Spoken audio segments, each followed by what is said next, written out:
우리 하나님의 말씀 신명기, 오늘은 16장 18절 말씀부터 13절까지 17장 13절까지 보도록 하겠습니다.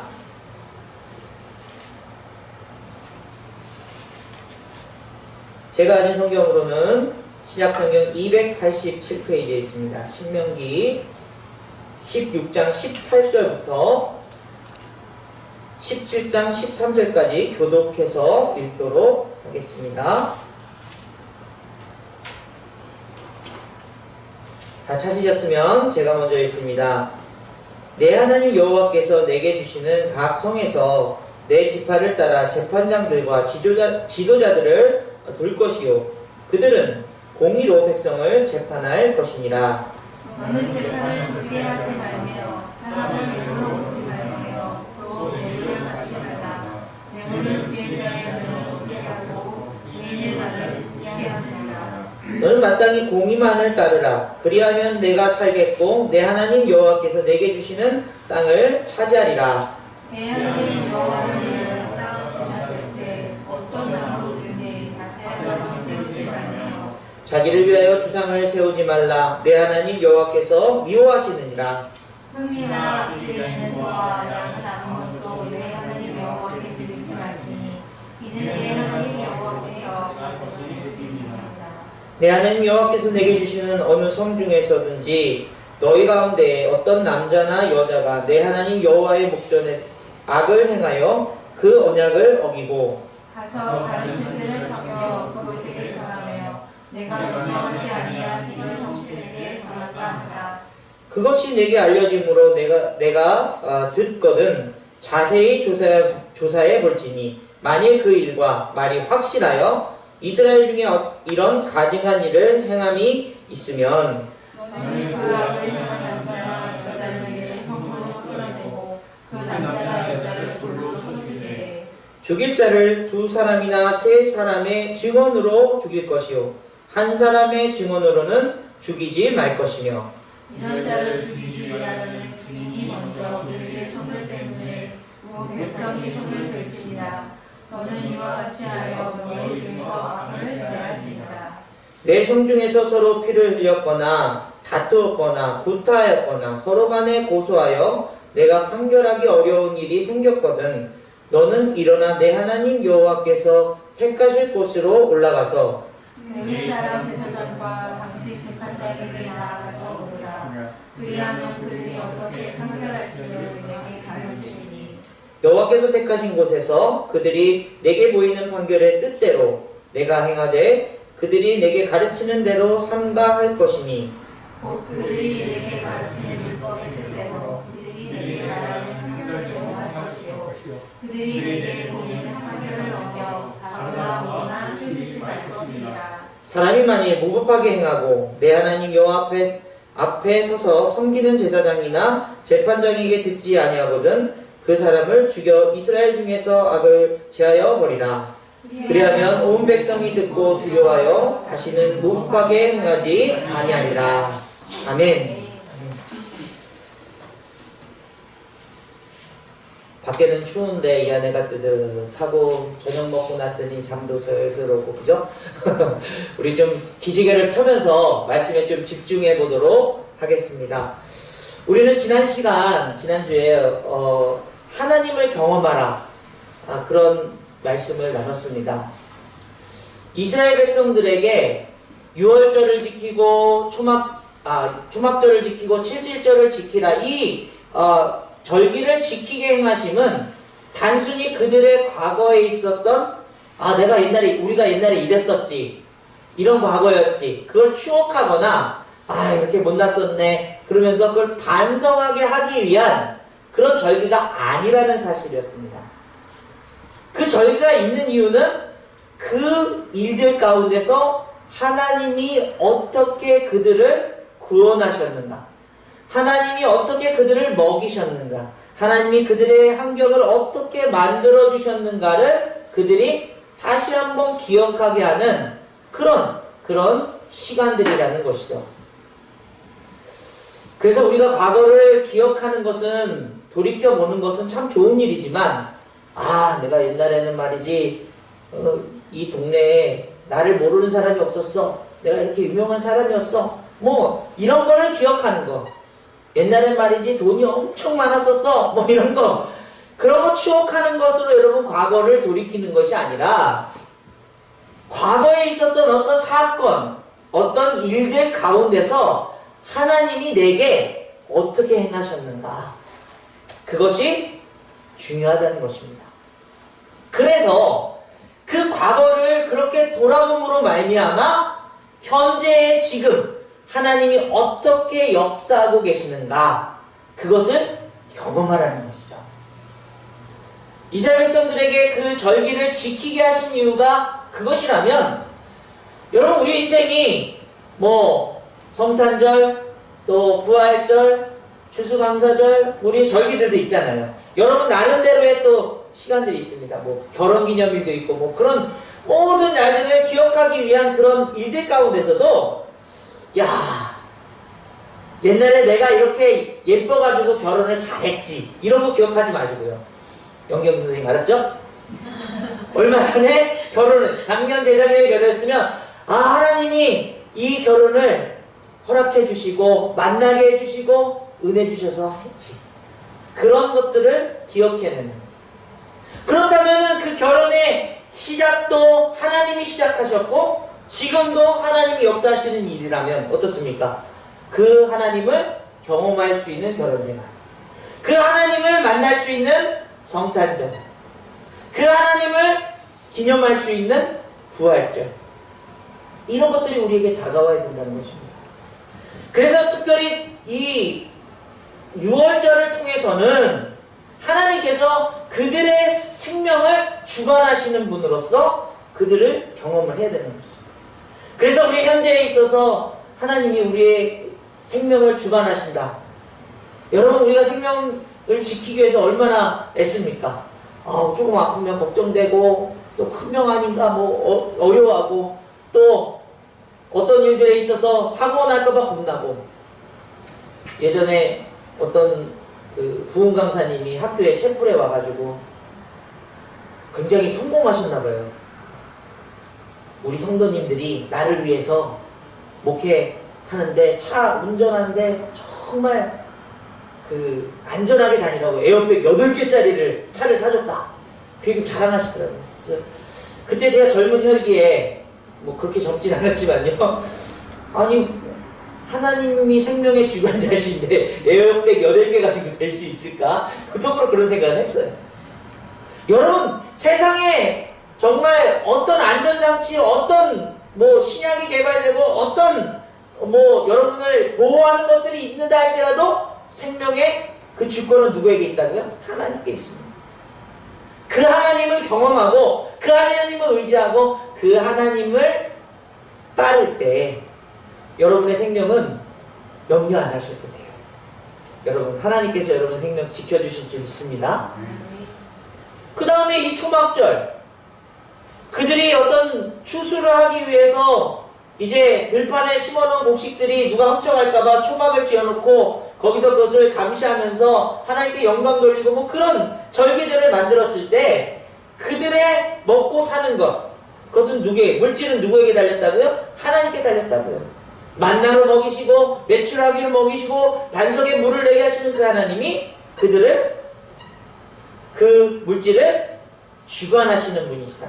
그 하나님을 경험할 때 여러분 인생 가운데, 돈 없어서 큰일 났다, 집 없어서 큰일 났다, 우리의 인생 뭐 이렇게 살아갈 길이 없다, 그런 염려조차도 하나님 앞에 맡겨라.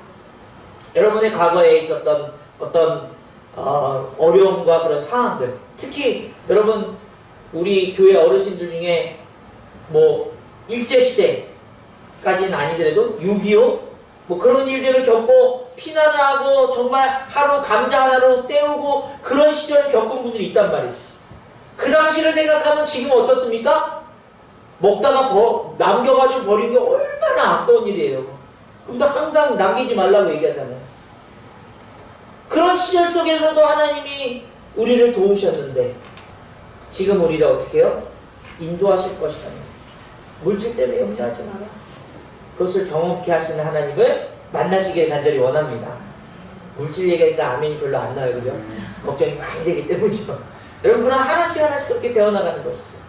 77절 같은 경우는 뭐 날씨, 비를 내리게 하시고 뭐 나를 따뜻하게 하시고 뭐 이런 일들을 행하시는 그 하나님을 기념하는 그 절기를 통해서 우리의 어떤 환경적인 문제들조차도 나는 왜 이런 데서 태어났냐, 나는 왜 이런 환경 속에 있냐, 이런 것들을 염려하지 말고 하나님이 그 환경 속에서도 역사하실 것을 기대하는 인생이 바로 하나님을 경험하는 인생들이다. 오늘 이렇게 춥다고 이제 밭에 뭐가 얼고 뭐 큰일 났다는 게 걱정하시는 분들도 있잖아요. 그죠? 그게 부지런하게 이제 그걸 키워야 되겠지만, 여러분, 그런 일들로 인해서 우리가 걱정하고 두려워하는 일들이 없도록 자연재해를 만나기도 합니다. 하나님 왜 이런 지진이나 이런 일들 때문에 왜 우리가 이렇게 고난받아야 됩니까? 그런 우리의 믿음 없는 고백이기보다도 하나님 그 속에서도 우리를 지켜주시고 또 인도해 주심을 믿습니다. 그렇게 고백할 수 있는 그런 인생들, 그것이 바로 하나님을 경험하는 인생들이다 라는 것을 16장을 통해서 우리가 함께 나눴습니다. 그런데 오늘은 그 하나님을 경험하는 인생들이 하나님의 도우심만을 받으며 행복하면 된다, 이런 결론으로 끝나는 게 아니라는 사실이죠. 하나님을 경험하는 일이 하나님의 그 도우심과 위로하심과 또 생명 주심으로 인해서 여러분 행복하는 거 맞습니다. 그런데 그것보다 더 중요한 것은, 하나님을 경험하는 것은 하나님의 통치 안에 있게 된다는 사실이에요. 하나님이 우리의 삶을 주관하시는 그 안에 들어가는 것을 이야기하는 것입니다. 그래서 우리가 하나님의 그런 귀한 뜻을 깨닫게 되었을 때, 와, 하나님 나한테 이런 도움을 주시고 이런 은혜 주셔서 나도 좀 행복합니다, 감사합니다, 이것이 아니라 하나님의 그런 뜻을 깨닫게 되었을 때, 아, 내 삶은 내게 아니구나, 누구 거구나? 하나님 것이구나 라는 것을 깨달아야 된다. 하나님의 그러니까 우리의 주권이, 우리 삶의 주권이 우리에게 있는 것이 아니라 하나님께 있음을 고백할 수밖에 없는 게 하나님을 경험하는 삶이라는 것입니다.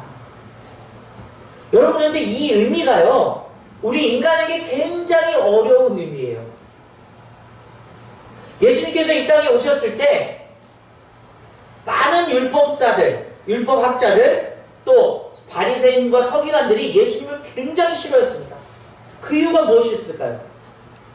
야, 예수님은 이단이야, 이게 하나님이 우리가 연구해봤는데 전혀 다른 말을 하고 있어, 이런 걸로 미워하지 않았다는 사실이에요. 그들이 가장 앞서서 얘기했다는 것은 뭐냐면, 왜 네가 하나님의 아들이냐, 뭐 이런 거죠. 신성모독. 그 외에는 하나님이 하신 말씀을 반박할 수 없었습니다. 예수님을 시험하려고 그 가늠한 여인을 주님 앞에 데려오잖아요. 그리고 주님, 이 여인은 어떻게 해야 됩니까? 그때 주님이 바닥에 뭐라고 쓰십니다. 그 내용은 몰라요. 그런데 그 내용을 들은 사람들이 어떻게 해요? 하나 둘씩 다 떠나가 버립니다. 여러분, 그 사건은 예수님을 어떻게든 율법을 잘못한 걸로 엮어서 비난하거나 그 인기를 떨어뜨리거나 붙잡아서 혼내주려고 해서 그 여인을 데려온 거예요. 그런데 한 사람도 예수님께 반박할 수 없었어요. 그리고 예수님께서 그 여인에게 나도 너를 정죄하지 않을 테니 다시는 그 죄를 짓지 마라, 그러면서 놓아주십니다. 여러분, 그렇다면요, 왜 예수님을 비난하고 죽이려 했을까요? 여기에 바로 내 자신이 주인 되려고 하는 마음이 아주 깊이 뿌리 박혀 있다는 사실입니다. 주님이 온전한 하나님의 말씀을, 율법을 온전하게 해석하시고 그 안식일을 해석하시고 그 거룩함을 해석해 나가실 때 그 사람들은 마음속에서는 저 말이 맞을 것 같아. 그렇지만 자신들의 기득권, 자신들이 지켜야 될 그 권력, 인기, 자신들의 돈벌이, 그것을 놓칠까봐 주님을 계속적으로 비난하고 엮어갔다는 사실. 여기에 너무나도 중요한 우리들의 심리가 들어있어요. 우리는 예수 그리스도를 나의 주 구주로 고백했습니다. 이렇게 고백하지만 살짝 우리의 마음속에는 여전히 내가 주인됨이 늘 가득 차 있어요. 제가 몇 번을 말씀드리잖아요. 제가 뭔가를 사고 싶으면 이거 분명히 사치거나 이거 분명히 사면 안 되는 일인데 제 마음속에서 이거를 사야 될 이유를 100만 가지를 대는 거예요. 합리적으로. 그리고 저희 아내를 계속해서 설득합니다. 이거 있으면 이렇게 해서 사역에 도움이 되고 이런 것 때문에 이건 꼭 필요한 것 같아. 저는 그렇게 얘기를 해요. 그러나 사실은 내가 사고 싶은 거죠. 여러분 어떻습니까? 내가 정말 원하는 것에 있어서는 하나님의 뜻이 적용되는가요? 설령 내가 어떤 그런 인기와 그런 자리에 있어서 하나님의 주권을 훼손하는 일이라면 그 자리에서 과감하게 내려올 자신이 있으십니까? 우리는 유대인들, 특별히 바리새인들, 서기관들, 또 율법사들을 예수님을 죽인 것들이라고 막 욕하고 있지만 우리도 비슷해요. 독일의 히틀러가 유대인들을 학살한 이유가 무엇입니까? 예수님을 죽였다는 이유였어요. 그런데 정작 자신이 뭐가 됐죠? 독재자가 되어버리잖아요. 사랑하는 여러분, 주님이 정말 우리 안에 주인 되심을 인정하는, 하나님의 통치를 인정하는 인생인 줄 믿습니다. 한번 생각해 보세요. 저도 뭐 사역하는 일에 있어서는 다 하나님의 뜻이 우선이고 다 하나님이 먼저 행하실 일들에 대해서 다 기다렸다 합니다. 그러나 제 개인적인 일, 가족의 일에 대해서는 저도 제 마음대로 할 때가 많아요. 오늘 저녁에도 저희 둘째 딸하고 이제 밥을 맛있게 먹어야 될 상황인데 뭐 언니하고의 문제에 있어서 저한테 막 이제 얘기를 하는 거예요. 그런데 감정이 우선이 되니까 큰 소리가 나오는 거죠. 그래놓고 마음속으로는 후회했는데 후회했다는 말을 안 해요. 제 정당성을 계속 얘기하고 있어요. 그리고 가서 울고 있는 아이한테 밥 먹어! 왜 우는 거야? 이렇게 얘기하는 거죠. 너무나 우리는 이 훈련을 등한시하고 있습니다. 여러분 예배 정말 우리가 찬양도 잘 준비하고 뭐 말씀들을 준비를 하고 옷도 잘 갖춰입고 예배를 잘 드리는 것도 중요하지만 여러분 삶의 순간순간마다 하나님의 통치를 인정하고 그 주권에서 살려야 하는 그 몸부림, 그것이 굉장히 중요하다는 사실입니다. 그러면서 오늘 본문을 여러분 사실은 이 17장이 18절부터 시작되어야 됩니다. 공의롭게 살라는 거예요. 하나님의 통치 안에 있는 사람들은 하나님의 뜻 안에서 하나님이 말씀하신 그 공의를 지켜나가라고 말씀하고 계신 것입니다. 하나님을 경험했기 때문에 그 하나님의 경험 안에 있는 사람들이 하나님의 통치권 안에 있는데 하나님의 주권을 인정한다는 것은 어떤 의미냐? 공의를 지켜나가는 걸 얘기합니다. 여러분 그런 의미에서 어떤 것을 얘기하고 있습니까? 오늘 16장 19절 20절 말씀 다시 한번 읽어볼게요. 시작. 너는 재판을 굳게 하지 말며, 다 찾으셨습니까? 16장 19절 20절 16장입니다. 시작. 너는 재판을 굳게 하지 말며 사람을 외모로 보지 말며 또 뇌물을 받지 말라. 뇌물은 지혜자의 눈을 어둡게 하고 의인의 말을 굳게 하느니라. 너는 마땅히 공의만을 따르라. 그리하면 내가 살겠고 내 하나님 여호와께서 내게 주시는 땅을 차지하리라. 공의로 재판하래요. 뇌물을 받지 말래요. 또 의인의 말을 굳게 하지 말래요. 지혜자의 눈을 어둡게 하지 말래요. 마땅히 공의만을 따르라고 얘기합니다. 그러면서 그 밑으로 이제 흠 있는 거, 잘못된 거 하나님 앞에 드리지 말고 우상 섬기지 말고 또 사람을 정죄할 때, 뭐 죄에 대해서 얘기할 때 한 사람의 얘기만 듣고 하지 말고 여러 사람의, 두 사람 이상의 증인이 있어야 그 사람을 판단하고 그 죄를 물어야 된다 얘기하고 있습니다. 공의는요, 단순히 너희들이 잘 살아가려면 그것을 지켜야지 행복할 거야, 잘 살 거야를 얘기하는 것이 아니라 하나님의 통치권 안에 있는 우리들이 그 하나님의 뜻을 우리 삶에서 아주 잘 지켜나가야 된다고 얘기하고 계십니다. 우리 어른들이 교회 나오기 전에 어떤 삶을 살았는지 뻔히 보여요. 만나면 야, 누구 왔어? 욕부터 시작하면서 얘기해요. 그리고 다 담배를 피고 있다가 길바닥에다 탁 버려요. 근데 처음에는 저는 친하기 전에는 얘기 안 합니다. 아무 말 안 해요. 그러다가 이제 저랑 친해졌어요. 저한테 엮였어요. 그러면 그때부터 말할 때마다 뭐라고 얘기해요? 아, 또 욕이 나오네? 아, 참, 그 입술을 좀, 젠틀하게 좀 써봐요? 이 얘기가 잔소리를 하기 시작합니다. 아, 담배를 거기다 버리면 얼마나 그게 환경에 오염이 되겠어요. 쓰레기통에다 버리세요. 제가 주워다 뒀습니다. 처음에 이 사람 얘가 왜 이러나 이러는데요. 제가 잘 설명을 드려요. 이제 하나님의 자녀가 되고 이제 교회를 나오시니 이제는 그 삶이 옛날의 모습을 벗어나야 됩니다. 내가 욕하고 다른 사람 비난하고 했던 일들을 버리셔야 돼요. 여러분 차 타고 지나가다 보면요, 조금 이제 뭐 저렇게 하고 있는 사람들 보면 아이 저 뭐 띵띵띵 그러면서 뭐 저러고 있어 막 이래요. 그럼 제가 아니 왜 그렇게까지 얘기하십니까? 뭐 사실은 속으로 욕하는 사람보다는 정직하시긴 한 거예요. 하지만 그 얘기를 버리시라고 끊임없이 말씀드려요. 왜 그럴까요? 하나님의 자녀가 되었고 이제 하나님의 통치 안에 있는 사람들은 우리의 삶을 그 공의로운 삶으로 조금씩 바꿔나가야 됩니다.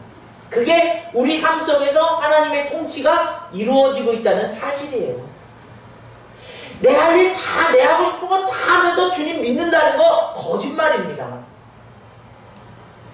아주 조금이라도 주님의 마음으로 내가 이러면 안 되겠지라는 생각을 가지고 하나씩 바꿔나가는 그 공의로 우리 인생을 바꿔나가야 돼요. 이번 월요일날 저희 교단에 모임이 있었습니다. 솔직히 말씀드려요. 부끄러웠어요. 11시에 예배가 시작인데 11시 20분에 예배를 드렸습니다. 목사님들이 성도님들한테 일찍 오라고 맨날 그랬을 텐데 그래서 제 마음도 좀 부끄러웠어요. 나도 지방에 갈 때 늦게 간 적이 있었지. 맞아. 별거 않게 생각했지만 우리 성도님들 여기서 뭐 이렇게 음식도 해주시고 그러는데 목사들이 그렇게 늦을 수가 있나. 난 정말 나 자신도 부끄럽다. 다음부터는 30분, 1시간 일찍 가야 되겠다. 그런 생각을 가졌어요. 여러분, 그냥 뭐 별로 중요하지 않은 일 늦게 간다고, 또 조금 그 법률 어긴다고, 조금 뇌물 받는다고, 뭐 세상 사람들 다 아는데요. 아니요. 그거는 세상의 통치, 여러분 자신의 통치를 받으면서 살아가는 거죠. 그러나 하나님을 경험하기 원하고 내 인생의 주권자라고 여기신다면 우리는 이제는 그런 일들조차도 주님, 내가 거기서 떳떳하게 잘 지킬 수 있도록 도와주세요. 그렇게 거룩함을 나타내야 된다. 왜 내가 하는 일은 항상 노면 쓰고 다른 사람이 하는 일은 불륜이 되는 그런 우리의 모습을 가지고 있습니다. 내가 하는 일은 항상 인정받기 원하고 내가 하는 일은 다 이유가 있는 그런 일로 생각해버린 거예요. 하나님이 통치하시고 하나님이 주권자가 되셨을 때는 우리로 그런 공의롭지 못한 일을 행할 때마다 우리를 안타깝게 여기시고 공의로워하고. 그런데 여러분 오늘 본문을 보세요. 그 공의를 지키는 일이 어떤 일이라고 선포합니까? 악을 물리치는 일이라고 선포합니다. 우리의 조그만 틈을 타고 악이 들어와요. 요 정도 해도 괜찮아. 요렇게 해도 누가 모를 거야. 그 틈이 벌어지면 벌어질수록 우리는 그 악이 우리를 지배하기 시작합니다. 넘어뜨립니다. 부끄럽게 만들고요. 돌이킬 수 없게 만들어요. 사랑하는 여러분, 이 공의가 여러분의 삶에서 지켜지기를 간절히 원합니다. 그 공의는 어떤 것들이 있을까요? 너무나 많아요. 우리 삶의 순간순간. 침을 뱉는 일, 또 아무데나 가서 뭐 그렇게 내 하고 싶은 대로 행동하는 일들 속에서 우리의 모습이, 그런 선하지 못한 모습이, 거룩하지 못한 모습이 드러난다는 것이죠. 그런데 하나님의 통치와 하나님의 주권을 인정하는 이 공의를 지키는 삶을, 오늘 말씀의 제목을 뭐라고 했냐면 공의로 우리의 삶을 디자인하라고 말씀드렸어요. 왜 그러냐면요, 우리가 오해하면 이 공의를 지키기 위해서 맨날 어떤 생각이 드냐면 불안한 거예요. 못 지킬까봐, 이러다가 하나님한테 혼날까봐 두려운 거예요. 그러다 보니까 그것을 지키는 영역이 점점 좁아져요. 감옥에 갇혀버립니다. 마치 율법을 지키려 했던 그들의 모습처럼. 제가 전에도 한번 말씀드렸죠. 지금도 유대인들은 안식일을 지키기 위해서, 예전에는 그렇지 않았지만 엘리베이터가 있는 그 안식일날 자신들의 가스불도 못 끄고 엘리베이터를 누르지 못해서 다른 이방인들이나 그 사람들이 눌러주기를 기다리고 있다는 거예요. 공의라는, 또는 그 율법의 감옥에 갇혀져 버린 것이죠.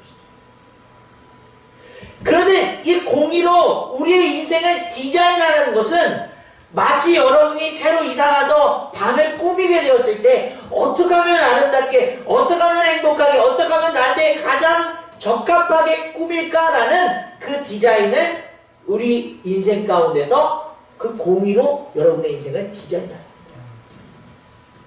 그래서 이거 안 지키면 안 되고, 이거 지켜야 되는데 못 지켜서 맨날 후회하고, 이런 인생이 아니라 여러분의 인생 가운데서 하나님의 공의를 조금 지켜냈을 때 어떻습니까?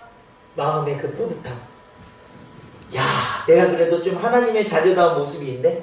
여러분, 이럴 때 여러분 칭찬을 많이 하셔야 돼요. 여러분 자신한테. 야, 내가 이거 잠깐 눈 감고 이거 착 가질 수 있었는데, 요거 그냥 내가 탁 내려놓고, 야, 우리 이런 거 하지 말자 얘기했을 때 여러분 어떻습니까? 뿌듯하잖아요. 다 10명 중에 9명이 그거 그렇게 해야지 우리가 손해 안 봅니다 하고 얘기할 때, 야, 그렇게 하면 다른 사람이 다치잖아, 우리 그냥 그걸 포기할 수 있는 용기를 갖자, 그렇게 얘기할 수 있는 마음을 가졌을 때, 내 인생에, 내 마음에 그 거룩함을 나타남에 대한 하나님께 감사드릴 수 있는 마음이 생겨요. 그래서 여러분, 공의를 지키는 것은요, 하나님의 그 말씀을 지키는 것은요, 여러분의 삶을 멋지게 꾸미는 거예요. 만들어가는 것입니다. 겉으로는 뭐 화장도 하고 또 뭐 옷도 잘 입고 다녀도 이 마음속에 하나님의 통치와 그 공의가 없는 사람들이 그 마음을 어떻게 아름답게 꾸밀 수 있겠습니까? 우리 삶을 끊임없이 하나님, 내 삶을 오늘 이 저녁부터 만나는 모든 일들 가운데서 잘 지켜나가, 그 지켜나가는 마음으로 내 마음이 감사하고 또 만족하고 또 하나님이 기뻐하시겠지라고 하는 그런 삶의 예배가 드려질 수 있기를 간절히 원합니다. 우리 어르신들하고 식사하러 이렇게 모시고 가다 보면요, 우리 이망서 어르신이 그럽니다. 옆에 있는 어르신한테, 우리 목사님은 철칙까지 지키는 게 중앙선을 안 넘더라고 얘기를 하시는 거예요. 아, 제 마음속으로 굉장히 뿌듯했어요. 택시 운전을 해보셨기 때문에 운전에 대해서 너무 잘 아세요. 그런데 저 앞에서도 바로 그냥 꺾어버리면 갈 수 있는데, 저기서 유턴해가지고 딱 와, 목사님이 여기서 꺾지 왜 거기서 꺾어요? 처음에 그랬어요. 그러더니 이제는 저를 대신해서 우리 목사님은 저지까지 지킵니다 얘기하는 거예요. 여러분, 그 거룩이요, 지키고 못 지키고 이거 못 지켰네 뭐 이런 걸로 우리의 마음을 감옥처럼 가두지 마시고요. 그런 일들을 하나하나 행할 때마다 하나님이 나를 칭찬해 주시고 하나님께서 내 마음을 아름답게 꾸미시겠구나라는 그런 확신을 가지고 여러분 지키시기를 간절히 원합니다. 그때 여러분의 삶에 하나님의 주권이 회복되고 통치하심의 그 놀라운 기쁨이, 여러분 왕이 그 나라를 잘 통치할 때 그 나라는 평강이 넘치잖아요. 은혜가 넘치잖아요. 사람이 화목해지잖아요. 부유해지잖아요. 하나님의 통치가 여러분의 마음 가운데 임할 때 풍족하고 부유하고 행복하고 감사한 일들이 넘치게 될 줄 믿습니다. 그런 은혜를 누리는 인생들. 그래서 주님, 날마다 우리가 우리의 삶 가운데 공의가 회복될 수 있도록, 그 삶을 우리가 공의로 디자인할 수 있도록. 그러나 그 공의의 정점에는 무엇이 있습니까? 하나님의 사랑이 있잖아요. 그 사랑으로 이 공의가 온전하게 완성될 수 있도록 도와주옵소서. 그런 마음을 가지고 오늘 말씀을 읽으면요, 그 말씀의 뜻이 이해가 돼요. 이런 마음으로 우리에게 이걸 지키게 하시는구나. 그런데 그런 마음 없이 이 말씀을 읽으면 이건 지켜도 돼, 이건 지키지 마라, 이건 해도 돼, 이건 하지 마, 자꾸 그냥 구분되어지는 거예요. 법이 그냥 법칙이 되어버리는 거예요. 하나님은 우리를 마음으로 통치하시길 원하신다는 것이죠. 사랑으로 통치하시며 그 사랑의 법 안에는 우리가 알고 있는 것 이상의 것들, 우리가 세상을 살아가면서 자꾸 변화되는 그런 세상 속에서의 문제들도 하나님의 통치를 받을 수 있는 놀라운 그런 은혜로 우리를 붙들어 주신다는 사실을, 사랑하는 여러분, 그런 귀한 역사가 있기를 간절히 원합니다. 주님의 마음으로 여러분의 삶을 공의롭게 디자인해 나갈 때 하나님의 귀한 통치 속에서 여러분들이 늘 감사하고 늘 하나님의 그 통치하심의 손길이 위로가 되고 또 기쁨이 되고 그 사랑을 또한 나눠줄 수 있는 귀한 역사가 있기를 간절히 원합니다.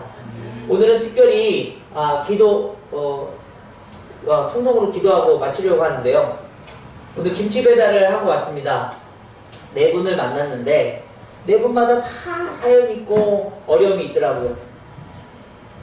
그분들을 어떻게 해야 될까? 사실은 제가 돌리고 나서 이제 이분들 이렇게 하면 되겠다가 아니라 해봤었으니까 마음이 무거운 거예요.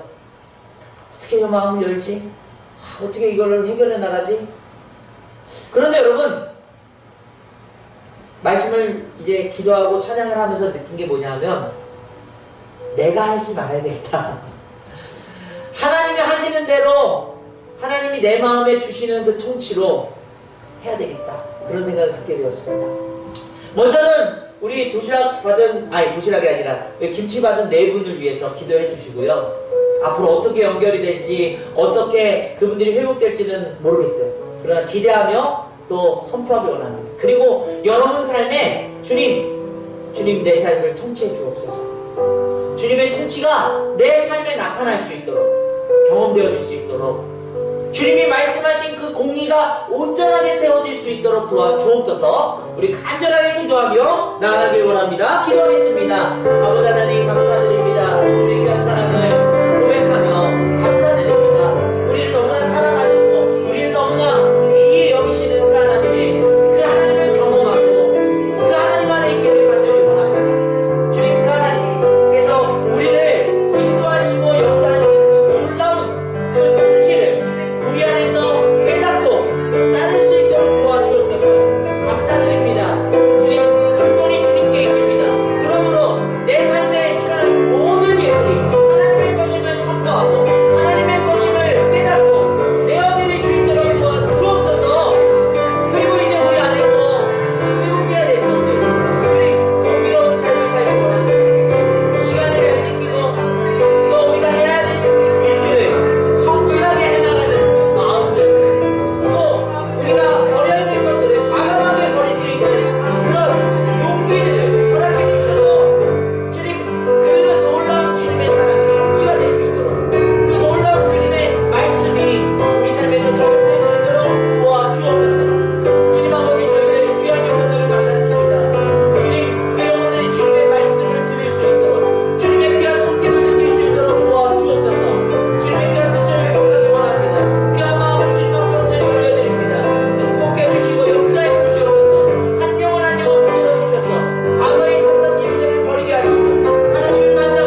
감사드립니다. 주님을 경험하는 일, 우리 삶에 너무나도 귀하고 값진 하나님의 뜻임을 고백합니다. 그러나 우리를 위해, 우리의 행복을 위해, 우리의 자신을 위한 것이 아니라 하나님의 통치 안에 있고 하나님께 주권을 온전히 돌려드리는 그런 귀한 하나님을 경험하게 도와주시옵소서. 하나님의 통치가 우리 안에서 이루어질 때 주님이 말씀하신 공의가 온전하게 세워질 수 있도록 도와주옵소서. 조그만 일에 정직하게, 성실하게, 또 불의에 눈 감지 않도록, 타협하지 않도록 도와주시옵소서. 그 귀한 일들을 잘 지켜나갈 때 주님의 귀한 사랑을 더 깊이 느끼고 우리의 인생이 값진 인생임을 깨달아가는, 우리의 인생을 그렇게 디자인해 나가는 귀한 저희들의 삶이 되도록 축복해 주시옵소서. 귀한 영혼들을 오늘 만났습니다. 주님, 여러 가지 우리가 계획하고 준비하는 일들보다 하나님의 뜻을 간절히 구하오니 주님, 그들의 마음을 돌봐주시고 위로해 주시고 변화시켜 주시옵소서. 주님이 행하실 일들을 기대하며 걱정과 근심 속에 있는 것이 아니라 기대하고 소망하며 기뻐할 수 있도록 도와주시옵소서. 모든 것 주님께 감사드리며 예수님의 이름으로 간절히 기도드립니다. 아멘.